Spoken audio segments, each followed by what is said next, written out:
nag-work ako dati sa ano, sabi ko na to dati sa vlog, sa Inland Valley Hospital sa Wildomar. Nag-work ako dyan per din. Sa unit ako kung saan, after recovery room, nandun ang mga inoperahan ng gastric bypass. Kasi ang doktor doon, ewan ko lang ngayon kung nandun pa siya, malamang nandun pa siya. Bata pa. Dr. Sa, S-U-H. He's the number 2 doctor in the whole U.S. sa gastric bypass. Number 2. Sipin mo yan, kung gaano siya kasikat. Tsaka mabait yun. Pag biniro ng mga nurses yun, Doc, ano naman, Starbucks. O, nagbibigay ng pera. Tapos, o-order na kami. Tapos may tatakbo dun sa, pipick upin yung Starbucks order. Excuse me, ga. Tapos, ngayon ka.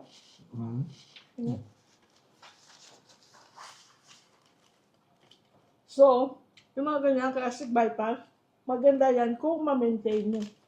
Kasi, it really works. Tsaka kung bata ka pa, okay lang. Pero katulad ko, Hindi na pwede. 49? No, hindi na. Ha? Ba't natawa ka? Wala. Di ba? Bagong nanonood sa kanya, 49 na. Hindi. 49 lang siya. Sabi ko, 1949. 1949 siya pinanganak. Ganakin, please. 1949. Kailangan kasi kumilos. Yung iba kasi pagka yung wala ng motivation, wala na, nangyayari noon, nakaupo na lang sa bahay, nakakaupo na lang sa couch potato, nunod ng TV, yun na yung maghapon, tapos dating ng gabi, tulog. Isipin nyo yun, walang exercise. Doon manghihina kayo, doon mag-i-start yung yung leg, knees, Balance. wala nang balancing, Kasi, ito sour cream pala, Kasi yung fluid na kailangan na i-produce ng mga knee joint natin, mga joints natin, nawawala yun. Dry na. Dahil kasi nagda-dry yun instead na fluid. Kaya kailangan talaga exercise. Yun lang maglakad ka lang ng mga, ikot-ikot ka lang sa sa labas ng bahay, not necessarily miles ang lakarin mo. Hindi. No. Sour cream. Tapos, meron ka lang magaang na dumbbell. Ganun lang. Kaya ako, awa ng Diyos. With the help of God, wala akong knee pain, back pain, hip. Buti pa siya. Ako, sakit minsan tuhod, sakit likod, sakit leeg. Ako, awa ng Diyos. Thank you so much, dear Lord. Bro, kainin natin to ulit mamaya. Buti nga medium rare kasi pag nilagay mo to sa air fryer, ininit mo, hindi siya magda-dry. You know?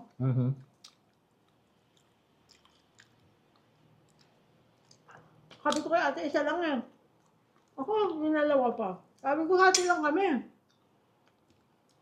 I insist. Thank you, ate. Thank you so much. It reminds me yung butter. Parang cinnamon butter. Yung apple butter na Lucille's. Saan ba tayo kumakain ng ganyan din ng Lucille's. At saka sa Sizzler. breast spread? Sizzler, Sizzler, oh. Sizzler, ganyan. This good meal. Ako yung ulam ko sa kanin.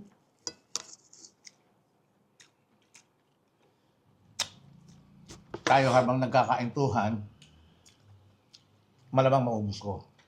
Sige.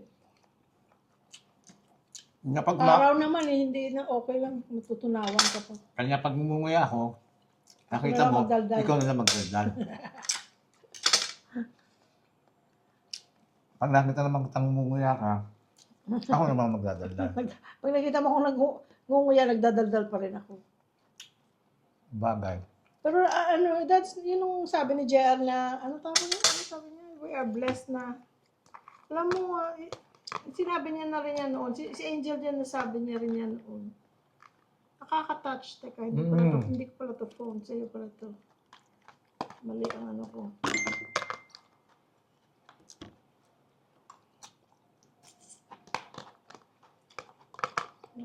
Ano ko, natatouch ako sa sinasabi.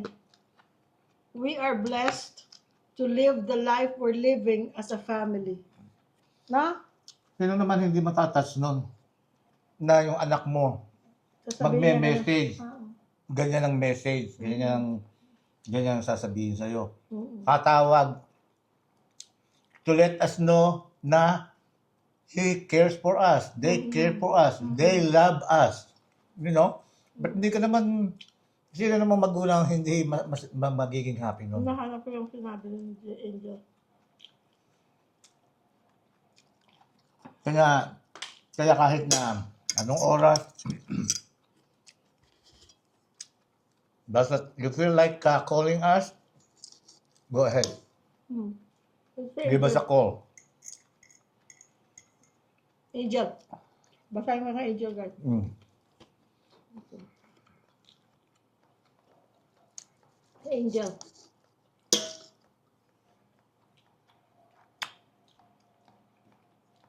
I love you guys. What a great year. Happy New Year. A lot of binasa ko na pala ito noon sa vlog. Binasa ko na pala din yung kay Angel. Ulitin mo. Para doon sa mga bagong... A lot of independent growth from JR with traveling alone. Nung umuwi si JR mag-isa. Alone internationally and living alone. Our band, our work and engagement, and you, Mom and Dad, with your continued happiness, consistent growth and support, and inspiration towards your viewers. An extra house upgrade this year with Bahay Kubo and garden. Love you guys.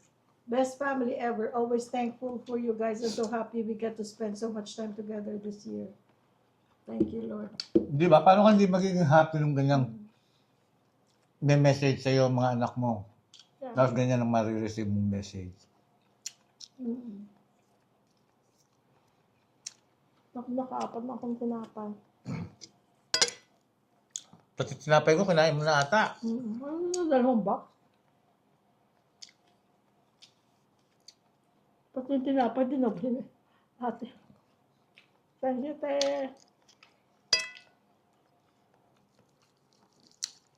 Dumating nga pala guys, yung mother and father ko, yung Biyernes. Nasa Rojas City na sila. Enjoy nila. Daddy, pumunta tayo kay Bobby. Sabi niya si Bobby na lang daw ang buhay niya na friend. Sabi nga ni Mami, kung si Daddy daw hindi napunta ng Amerika, pati si Daddy daw ngayon wala na rin. Kasi si Daddy dati, hindi pumunta ng doktor, takot sa doktor, takot magpatingin sa doktor, magpapakonsulta, wala, ayaw niya ganyan. Tsaka lahat ng friends niya, wala na. At saka lahat ng friends niya, wala na. Mga inom, manigarilyo, kumbaga, hindi mga healthy. Todo bisyo. Inom, sigarilyo. Ayun ang punta siya ng Amerika. Na-diagnose siya noon ng anong cancer yun? Prostate cancer. Fish, napkin, and Prostate cancer. Pero, baso. naano siya, Ito baso. in remission. Kasi, ang alagaan ng doktor, gamot, injection. Kaya sabi ni Mami, kung wala ka sa Amerika, dead ball ka na kasi syempre hindi maalagaan yung sakit niya sa Pilipinas. Please. Number 1, mahal. Hindi, lagyan mo. Number 2, nakot siya nga sa doktor noon. Eh ngayon, Amerika, every month may lab draw. Ano na siya, nasabi na, hindi siya tatakot sa doktor. Kumumunta nga siya ng mag-isa. Unless na may konsulta or may bagong so mas sinasamahan ko siya or ni Jingjing. So either sa amin kung sino ang off, yun ang sasama. Pero yung mga regular niya lang yung routine appointment, lab draw, injection. Kasi may injection siya every 3 months para sa niya, prostate. Siya po lang pumunta, nagda-drive naman siya. Yung sabi mo? Ako naman, very particular ako dyan tungkol sa doktor, sa health. Wag lang tumayo yung isang itim kong buhok. Wala naman kasi akong puti eh, no? Kinukulayan ko eh. Ay, ba't kinaban pa? Alam nila yan eh. Alam ba nila, hindi naman nila alam? Ang iba, nag-iisip na ano yan, ang tawag yun, wig. Wig. Sabi ko, paano wig? Pumuputi yan. Pag hindi nakulayan, pumuputi, hindi wig. Very particular ako dyan. Basta't meron lang isang tumayong buhok sa ulo ko, punta akong doktor. Sumakit lang ang split end siya, pupunta na ng doktor. Kasi ang katwiran ko, iba yung inaagapan eh. It's better to be early than to be late. Di ba? Tapos pagka yung late na, madidetect ng doktor. Huli na. Excuse, meron kang ganito, ganon, ganito, huli na. Eh yung maaga pa lang, kumbaga mapuksa na, kung ano man yung dapat puksain, you can live longer.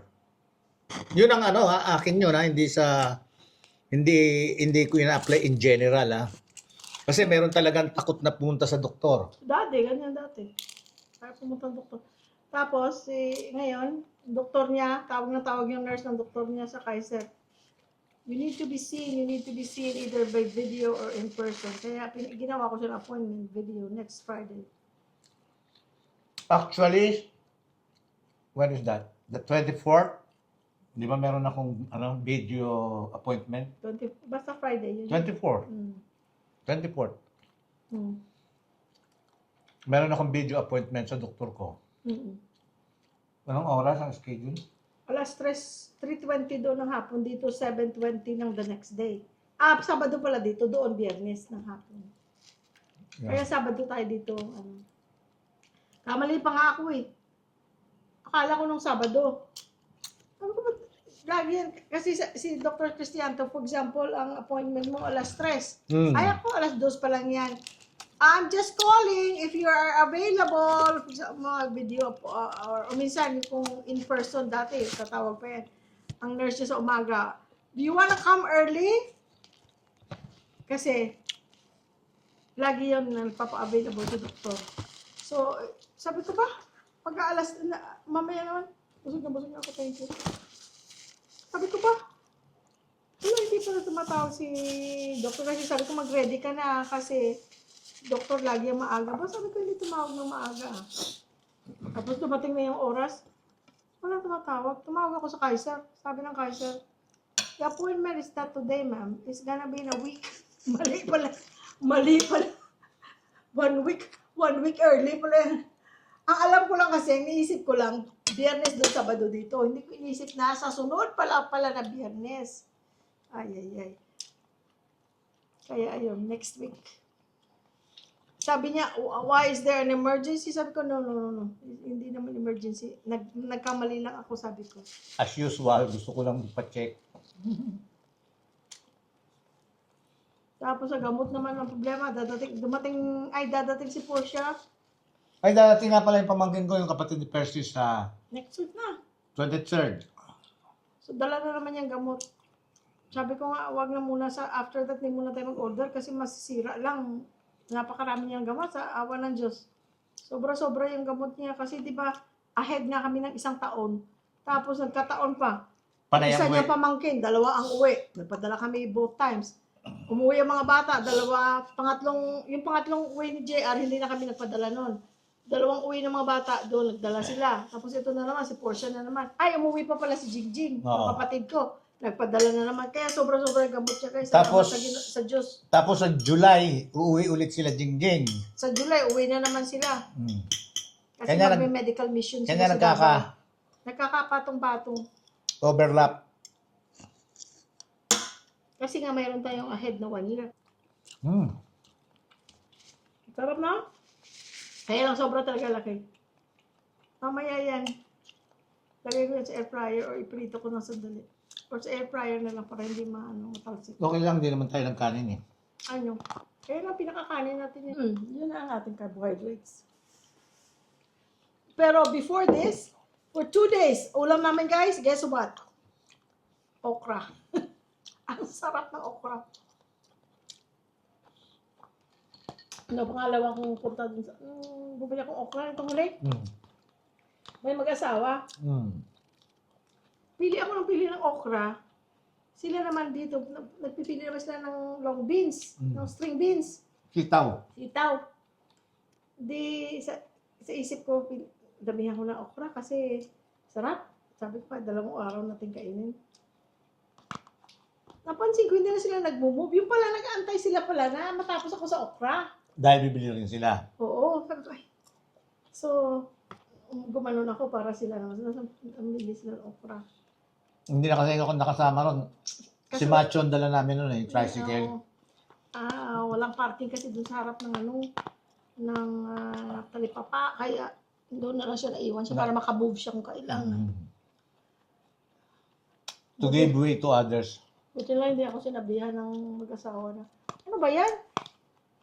Inubos mo na yung magagandang okra. Kasi bibiruin ko sila. Kayo nga, inubos nyo rin yung magagandang string beans. Wala naman ako. Hindi ko naman silang sinabi. Pero okay yung okra natin nabili kasi hindi pa magulang. Nagtanim na kami ulit guys, di ba? Yung okra, ganito palang kaliliit. Tapos kamatis, ganyan din. Tapos sili, yun palang nag-start tumubo. Ay, taba? Bitin dyan? No. Where? Ayoko. Kami sa amin, nung bata kami, talagang nag-aagawan pa kami sa pag naglaga ng karne. Dinadagdagan pa yun ng dinadagdagan talaga ng taba yun. Hihingi ka sa matadero. Pahingi yung taba. Tapos lalagay mo sinilaga mo sa Hindi sinigang. ko talaga inabot ko yun. Ang sarap ko yan. Pag mamimili ang nanay, kasi nga ako, I'm the youngest. Kung nasaan ang nanay nun, lagi akong kabuntot. Pagpunta ng nanay sa palengke, may mga suki na siya. Alam ninay! Tranquilina kasi pangalan ng nanay. Kaya ninay ang niya, Nickname. palayaw niya. Pabigyan mo akong kalahating kilo ng baka. Samahan mo ng taba. Sige po. Ihiwa na yon. Yung magandang lugar, magandang party na yon. Alam na kung anong bibigay. Tapos mayroong baka, taba. Makita mo talaga yung kulay dilaw. Yung yung taba libre. Walang walang Ano ba bayad. ng huli? Binibenta na rin nila? Hindi. Sa amin? Hindi. Ang kinukwento ko yung noon kami. No. Libre, walang bayad. Anong bata pa ko? Wala talaga. Walang bayad, di ba? Hihingi ka. Oo. Nakabita yun. Mm. Taba malaking Tapos ang gustong-gusto noon, gustong-gusto nila yung mga mas nauna sa akin, mga kapatid kong matanda sa akin, yung taba, pagkahalo mo, sinigang o kaya nilaga. Yung makikita mo yung taba, nakalutang sa ibabaw. Yes. Tapos nanilaw-nilaw pa. Ay, nako. Excuse. Kaya ako, palibasa, bunso, kaya kung ano lang yung ibigay sa akin, yun lang kinakain ko. Hindi ako ka pamili? Hindi. Siyempre, bunso ka eh. Ganon? Oo. Kaya nga boy ang tawag sa akin eh. Ako ang boy talaga. Utusan. Oo. Boy, punta ka sa ganito. Boys, ganon. Boy.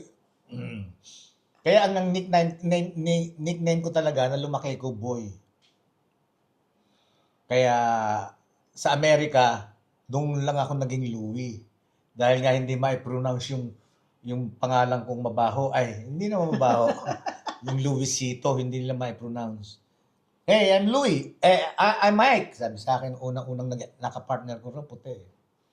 Hey, iniisip ko ngayon yung Luisito. Luisito. What? Ayaw bitawan yung kamay ko. Hawak na gano'n. Luisito. Lusto? Luisto. No, Luisito. Lusto. Ay, naisip ko, hindi ma-pronounce. Naisip ko ngayon, bigla pumasok sa isip ko, Luisito, pwede na yung Louie. Louie. Oh, okay, Louie. Yun. Kaya mula nun, ginamit ko na yung Louie.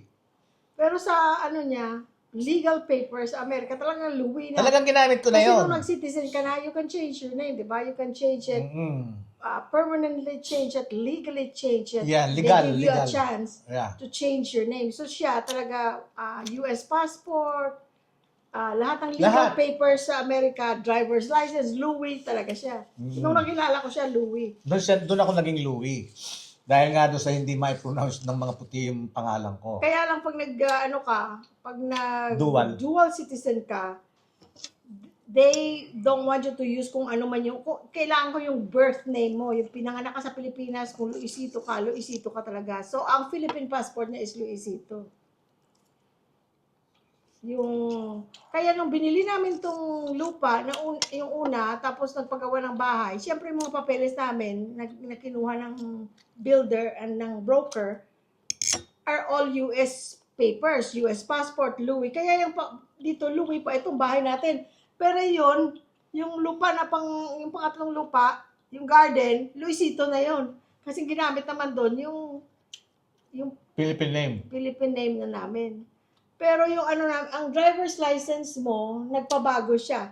Kasi nang umuwi tayo ng January 2023, 23. Kumuha ako ng driver's license. Kami dalawa, nagkumuha tayo, pero ginawa nila conversion lang. So whatever it says in your US driver's license, yun na rin ang sinunod ng LTO. Kaya yung pangalan, Louis. Kaya Louis siya. Ngayon, nung nandito na siya, kailangan mag-match na yung mga papeles niya kasi sa bangko mahirap. So, kailangan yung Filipino passport niya na, barangay ID, senior citizen card. Wala pa, kung nga. At saka, driver's license. So, pumunta siya ulit ng LTO, nagpa-change name na siya. Ako, hindi na kailangan change name. So, hanggang ngayon, ay kailan pala mag-expire yung natin? Mamaya, hindi natin nakaligtaan natin, expired na pala. So, kaya siya, tagal pa yun? mayroon na siyang yung pangalan sa Pilipinas. Kasi pag nag-dual citizen ka na, ikakabit nila sa sa mga papeles mo yung US citizen certificate. Nasa likod doon may nakalagay yung or sa harap may nakalagay doon yung pangalan mo. Tapos sa likod yata yung dati mong pangalan. Pero pag nag-dual ka na, lalagay doon Luisito Baelio, also known as Louis Baelio. Kasi hindi naman niya, that's very common. A lot of Filipinos or ibang lahi, nagpapabago na. Kasi chance mo na yan. For example, nababantutan ka sa pangalan mo, o kung ano mang reason man na gusto mo palitan ang pangalan mo, for free, pag citizen mo na, they will give you an opportunity to change your name. Sa tulad nung kakilala ko, si Casimiro Bukadkad. Ako, baho siya sa pangalan niya. Kanya nung mag-US citizen siya, pinabago niya yung pangalan niya. Instead na Casimiro Bukadkad, ginawang Kashmir Bouquet. Gawa ka na naman siya. Tapos yung isa, Eleuterio. Mga pangalan ng araw no? Excuse me, please. Pakilagyan mo. Eleuterio Ignacio. Sabi niya, ayoko nitong pangalan ko to. Pagka nag-citizen ako, babaguhin ko. Pwede naman Hindi nag-citizen siya. Nanumpa na. Pledge of Allegiance. Pag nakita-kita namin yun, nakapag-citizen, nanumpa na ako. May pangalan mo, napabago mo, naging pangalan mo? Ginawa ko yung Eleuterio Ignacio, ginawa kong electronic ignition. Di ba? Kaya pwede magpapalit ng pangalan sa US. Tinanong din ako hindi naman ako tinanong personally, pero as a group, sinabihan kami ng, do you want to change your name, ilagay dun sa ganito. May form na pifill ako. Hindi naman ako, ang ganda kaya ng pangalan ko at apelyido. Alam nyo guys, ang maiden name ko, Anyover. A-N-Y-O-V-E-R. Kaya ginawan pa ako ng ng chismis nung kasama mo nun sa bowling. Namatay na yun, may she rest in peace. Bakit ba ako niya chinismis? Nasabi niya, bago mo daw ako pinakasalan, dati daw may asawa kang puti. May asawa daw akong puti. Dahil Anyover. Sabi ko mali. Dapat sinabi mo Espanyol because may N-Y. Wala naman N-Y sa Amerika. N lang sa kanila. Anover. It's not Anover. It's Anyover. N-Y-O-V-E-R. A-N-Y-O-V-E-R. Sabi ko, nagchismis ka na lang. Mali-mali pa. Dapat na lang sinabi mo Espanyol. Tatay ko Anyover. Nanay ko Teves. Tsaka yung first name niya na Jerlyn, hindi masyadong May Ano nakilala yun? ako sa buong buhay ko, may nakilala na ako ng Jerlyn a few times, pero J. Yeah, Jay. Oh. Ako G. Kasi yung ano, yung pangalan niya, pinagsama yung pangalan ng tatay niya, ni daddy Roger. tsaka ni mami. Roger and Merlin. Roger. So, Jer. Eh si mami, Merlin. Merlin. Kanya kinuha yung last 3 letters nila. Jerlyn. Jer and then Lin. Ginawa-gawa lang Jer, yung pangalan Lin. ko. Ha? Gawa-gawa lang. Hmm. Anyway, halika na. Magbabay na tayo para maayos ko na to. Teka, ubusin ko yung steak ko eh. Masyado mabay. Hindi, Magbabay na tayo. hindi. Tsaka ano, I'm full. I'm full. Mamaya I had ulit. enough. Mamaya I'm ulit. full. Mamaya naman. Sobrang laki yun, kaya sabi ko nga, hati lang tayo eh. Kaya lang sabi ni ate, no, tita. Ilang ounces yan? I don't know, it's big. Big. Okay guys, maraming salamat sa inyong panonood. Kung nasiyahan kayo or we made you smile or in any way we inspired you with our retired life sa Philippines, please give us a thumbs up. If you can share to your friends and family, and if you can subscribe, kung hindi pa kayo nakasubscribe, total libre lang naman. It helps our channel a lot. Our channel is small, pero nung malis kami ng Amerika, ang channel natin has only like 10,000 subscribers. Ngayon, we're about to go 23,000. Mula nung nandito tayo sa Pilipinas, year 2024. So magdadalawang taon pa lang tayo in March of this year. Ayun, meron na tayong dagdag na ilang libo. Kung naiyak ka, akala ko naiyak ka. Pero guys, salamat ha. Sa ano yun? 2025 was good. Very good. Sa tulong niyo yun. Sa tulong niyo. Sa tulong nyo, ang ating channel ay konti-konti na lumalaki. At saka ito guys, malaking bagay sa amin as retired couple dahil kasi may Nalilibang kami. pinagkakalibangan Sa kami. totoo lang. Sa totoo lang. Nalilibang kami, tapos kung ano man ang monetization, kahit hindi siya gaano kalaki, it helps. Kasi nga, USD. So, it helps us. Diba? Tapos, number one, kailangan kung retired ka, sabi nga nila, mabuburyo ka lang. Ganito, babalik ka rin. Sabi naman kasamahan ko sa trabaho dati, babalik ka sa trabaho kasi maboboard ka. No, it's fine. I'd rather be bored. Kasi I've done my time, I've done my, I did my part. Hard work. I did my part sa pagsilbi sa mundo. At sa mga nagsasabing, wala kayong utang na loob sa Amerika. After na inalagaan nyo ng Amerika, iniwan nyo. No. Pasalamat. Hanggang ngayon, pasalamat namin sa Amerika. Gumanda ang buhay namin dahil sa Amerika. Dahil nakapagtrabaho kami ng maganda dahil sa Amerika. Kaya, sa mga may gustong magpa-Amerika or mag-abroad kahit saan sa mundo, I encourage you, do it. Kasi anytime pwede ka namang umuwi kung hindi para sa iyo ang pag-abroad. Sa amin, nandun kami, 3 dekada ako, siya 45 years. Ako 30 years.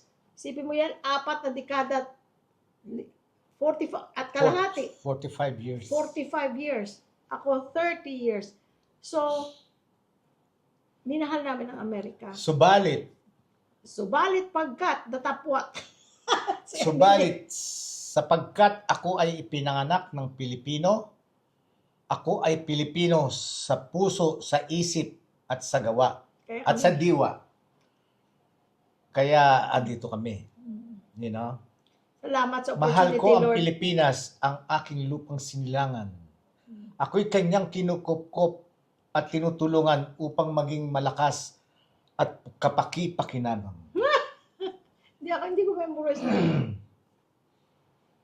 Anyway, guys, maraming salamat. Truly from our hearts, from the bottom of our hearts, Yes. we thank you so much for the support. This Yes. past 2024, 2025, kasi nung before that, wala pa naman kami masyadong mga subscribers. Sabi nga namin, patuloy natin ang ating YouTube pag uwi natin ng Pilipinas kasi masishare natin. At alam ko sa mga nagme-message sa amin or mga nagko-comment at mga nagme-message sa Facebook na na-inspire sila na mag-retire or nabibigyan sila ng idea kung ano Yes. ang gusto nila sa pag-retire nila. Kasi, di ba, mahirap na mag-isip. At saka, life-changing yan kung saan ka titira, kung saan ka magre-retire. So, nabibigyan sila ng idea. Hindi man dito sila sa Pilipinas magre-retire, sa ibang bansa man. Kagaya sa Italy, may mga nanood tayo sa Italy, sila doon ang buhay nila, doon na sila. That's good, kasi ang bahay, ang home, is where your heart is. Kahit Yes. saan man yun sa mundo. Yes. Kahit saan parte ng Pilipinas, Visayas, Mindanao, Luzon, Amerika, Europa, kung saan man, Asia, Hong Kong, kung saan ang iyong puso, kung saan ka masaya, that's where your home is. At saka kung saan kayo tatalaga ng Panginoon Diyos. Kasi ang pag-abroad, hindi naman para sa lahat. Meron naman dito na nandito sila sa Pilipinas, hindi nila ginustong mag-abroad. Pero sila dito sa Pilipinas, successful, masaya sila. So this is home for them. But for a long, long time, my home was the U.S. Our home was in the U.S. Our hearts was there. That's where we met. That's where we had children. That's where we started our life as a family. But now, we go back to our roots nandito. Diba? So, salamat sa Diyos na nabigyan kami ng opportunity na gawin ang gusto namin. Yun. Na nung high school, college ako, na nagdadasal ako ng taimtim na sana ibigay sa Diyos yung hangad kong makapunta ng Amerika, binigay sa Diyos, ng Diyos sa akin yun. 30 years kong in-enjoy ang Amerika. Now it's time to come back. At doon nangyari ang nakilala mo Ang aking forever. May forever pala. Okay, guys. Lord, amen. Maraming salamat, Ay, Lord. pakiano nga pala si Mai. May pinapa. Mai and Michael. Si Mai at saka si Michael ay may pinapa. Hold on, where is it? Ito. Jeffrey and Marie Chris and family from UAE. Hello sa inyo. Maraming salamat sa Hi. panonood. Jeffrey and Marie Chris and family Kumusta? from UAE. Kumusta? And then sila Mai and Bri. Michael Bri kasi kaya minsan Brian ang tawag ko. Oh, Brian. Pero Michael, so either Michael or Brian. So Mai and Michael, magkapatid sila. Very close. Napaka down to earth na Oo. tao. Magkapatid sila. They're coming home soon. So magkikita na naman kami. 2 beses tayo nag-meet up nung last nilang uwi last year. No? 2 beses tayo nag-meet up. Akala ko Napakabait nila. Yes, ang akala ko nung una na taga Pampanga sila kasi sabi nila kasi mag-meet up tayo sa SM Clark. O di sabi na, yung palang galing pa silang Maynila, guys. Tapos nagkita pa rin ulit kami kasi nagkagaanan na ng loob. Kasi kahit na hindi mo kadugo, kahit na bago mo lang nakilala, pagka alam mo or nafe-feel ng gut mo na totoong tao, makakagaanan mo ng loob. Yung vibe ang... Kasi pag totoo kasi, yung wala kang tinatago or hindi ka nagpapakitang tao lang, Hindi ka plastic. magaan. Pero yung kasi pag totoong tao, ikaw rin nagiging totoo ka rin, di ba? Yes, Dahil kasi hindi ka na makakapagkunwari nun dahil kasi wala ka namang ini-impress kasi kumbaga, okay kayo. Kaya ito pa, taga Washington sila, Mai and Michael. Uy, Si lagi mo nilalagay yung Brian at saka si Mai. ito naman si DJ and Jam from Washington. Yan. Wow, teka, meron pa ba dito? Oo, 3 yan. 3, Hindi, saan ang isa? yan pa. Meron pa. Ito pa. Yan. Rhea and Winston and family from Kentucky naman, USA. Hi!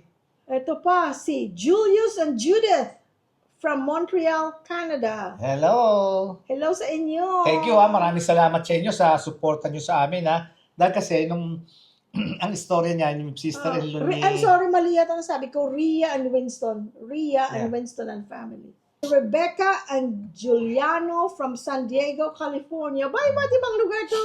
Maya, maraming salamat. Kasi si Maya ito, kung merong Sabi nga niya. promoter sa Washington chapter. Pinapromote niya kung sino-sino. Kaya yun naman ang inaano niya. Sinisharean niya. Talaga namang na-enjoy naman sila sa amin. Katulad nga niya, yung sister-in-law niya, dumalaw lang sa kanila. Dinat na sila nanonood ng vlog namin. Dinapanood din sila. Hanggang sa na-interest. Pag uwi ng bahay, nanood na. In-start na kami pinanood. Yun, hanggang sa yung mga anak-anak, sinabihan, Kaya sabi ni Mai, branches daw ang nangyari. Nag-branch out na. Branch out na. Kaya sabi ko maraming salamat kako dahil sa tulong nyo. Yun. Kaya ang laking bagay. Kaya ngayon lumadami tayo nang dahil sa inyo. Yun ang talagang pinagpapasalamat namin sa inyo. Kung hindi dahil sa inyo, wala kami. Wala itong YouTube. Wala. Sa inyo. Kaya diyan din sa inyo kami kumukuha ng lakas na para makagawa ng vlog na ikasisiyan nyo. Yun. That makes you happy. Yun. Kaya wala kaming sawang pasasalamat sa inyo. Wala kaming sawang panalangin para sa inyo. Yun. Shout out din kay Alice and Sam Sim of Oxnard, California. Hi! Hello Shout sa inyo. out! Kay Benil from California, maraming salamat. Benil! Shout out! At saka sa mga pamilya ni Nancy Pacto sa Las Vegas. From Las Ang Vegas. galing. Maraming salamat sa inyo. Oh, tsaka nga pala yung kaibigan ko rin dyan sa Las Vegas. Sa Las Vegas, si Kid. Kid! Hello, Kid! Thank you, kid. At sa iyong asawa. Ayan. Yung iba, hindi na namin mababanggit dahil sa dami talaga, sa dami. Talagang napakarami nyo. Thank you so much sa inyong lahat. Maraming salamat. Ayan. Hindi ko na, lahat kasi ang dami. Karami kaibigan na kasi namin talaga, guys. Mga kakwentuhan na sa Messenger. Talagang ano na. Sandali lang. Tsaka yung sinasabi ng iba na nahihiya sila sa amin, huwag kayo mahiya. Kami nga ang nahihiya sa inyo dahil sinusuportahan nyo kami. At saka very willing kami na makilala kayo, ma-meet kayo, makausap kayo, makachat kayo kahit sa Messenger. Talagang malaking what do you call this? Malaking pasasalamat. Yun. Dahil kasi nandiyan kayo. At saka last for now, Pinky and yung 2 kids, Reese family sa Timog Residences. Hello sa inyo. Hi! Kaya Kasi, babay na tayo. oo, sa dami nila kasi, no? Mm. So, ayun, unang-una, first of all, we have to thank God. God first. Unang-una sa lahat, ang Panginoon. Kaya, ayun, lagi tayong magpapasalamat, lagi natin siyang i-praise. Tapos sa inyo, wala na kaming masasabi. Nasabi na namin lahat sa inyo. Kung hindi, wala na kaming sasabihin. Kung hindi, we love you all! Bye-bye! Bye! Bye!